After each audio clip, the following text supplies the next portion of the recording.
Rouse Avenue court ने अरविंद केजरीवाल जी को regular bell कल दी, उसको लेकर के पूरे देश में कार्यकर्ताओं में खुशी का माहौल था और सबको ये लगा कि कानून और सत्य की जीत हुई है। और सभी में इस बात को लेकर खुशी थी कि आखिरकार देश में लोकतंत्र और सिस्टम धीरे धीरे पटरी पर वापस लौट रहा है। लेकिन लग रहा है कि बीजेपी को कानून और सिस्टम की कोई परवाह नहीं है। बीजेपी की नज़र में कानून और सिस्टम के कोई मायने नहीं है, कोई सम्मान नहीं है। एक बात समझ से परे है कि आखिर मोदी जी चाहते क्या हैं, कि आखिर इस देश में क्या उदाहरण पेश करना चाहते हैं मोदी जी। किसी भी कीमत पर अरविंद केजरीवाल जी को जेल में रखने की ये क्या जिद है भारतीय जनता पार्टी की सरकार की और उनकी एजेंसियों की। आज तक ईडी इस केस में एक सबूत पेश नहीं कर पाई है। आज तक ईडी और तमाम एजेंसियां इस पूरे मामले में एक चवन्नी भी कहीं से बरामद नहीं कर पाई है।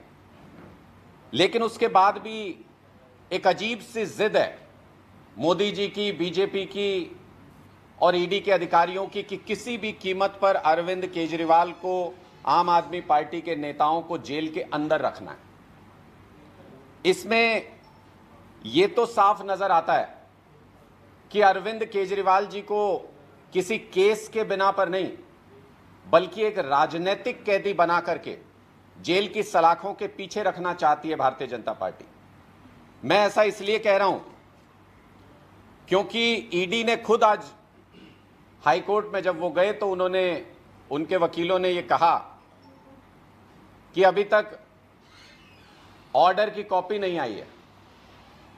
हमारे लॉयर्स भी कह रहे थे कि ऑर्डर की कॉपी नहीं आई है। ये बात समझ नहीं आई कि अभी तक ऑर्डर की कॉपी नहीं आई, डिटेल्ड ऑर्डर की उसमें क्या रीजंस दिए गए, किस तरह से, किन आधार पर जमानत दी गई है, वो कॉपी नहीं आई। लेकिन ईडी हाईकोर्ट पहुंच गई। ऐसी क्या जल्दी है, ऐसी क्या जिद है कि ईडी राउज एवेन्यू कोर्ट के फैसले का सम्मान करने को तैयार नहीं। ईडी राउज एवेन्यू कोर्ट के फैसले को पढ़ने तक को तैयार नहीं है। क्या आपने कभी इससे पहले लीगल मामलों में इस तरीके के उदाहरण देखे कि ऑर्डर की कॉपी लिए बिना उसको चैलेंज करने के लिए हाईकोर्ट पहुंच जाया जाए? सिर्फ रात का समय बीच में था और ईडी ने इतनी जल्दबाजी दिखाई कि कहीं अरविंद केजरीवाल जी जेल से बाहर ना आ जाएं किसी भी तरह, उसको रोकना है, उसकी जिद है। ऑर्डर तो पढ़ लेते, उसमें क्या कारण दिए गए, क्या तर्क दिए गए हैं, वो तो पढ़ लेते। पूरे देश की जनता देख रही है, पूरा देश इस बात को देख रहा है कि बिना किसी तर्क के, कोर्ट और सिस्टम का सम्मान किए बिना किस तरीके से राजनीतिक सिस्टम का दबाव झेल करके, ईडी सिस्टम का दुरुपयोग करके और किसी भी हालत में अरविंद केजरीवाल जी की जमानत को रोकने की जिद पर अड़ी है। बीजेपी के दबाव में है ईडी, ये साफ तौर पे नजर आ रहा है। मुझे तो लगता है, ऐसा प्रतीत होता है कि कल रात को ईडी के अधिकारियों को बीजेपी के दिग्गज नेताओं से बहुत डांट पड़ी है कि किसी भी हालत में ये नहीं होना चाहिए, अरविंद केजरीवाल जी को बाहर नहीं आना चाहिए। दिल्ली सरकार जो अच्छे काम कर रही है उनको दोबारा से गति ना पकड़ पाए, वो दिल्ली के लोगों से, देश के लोगों से एक अच्छी राजनीति करने वाले नेता को दूर रखने की भारतीय जनता पार्टी की साजिश में ईडी एक मोहरा बनकर के रह गई है।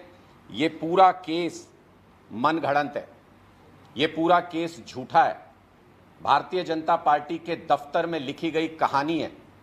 और आप देख लीजिएगा, अंत में जीत सत्य की होगी,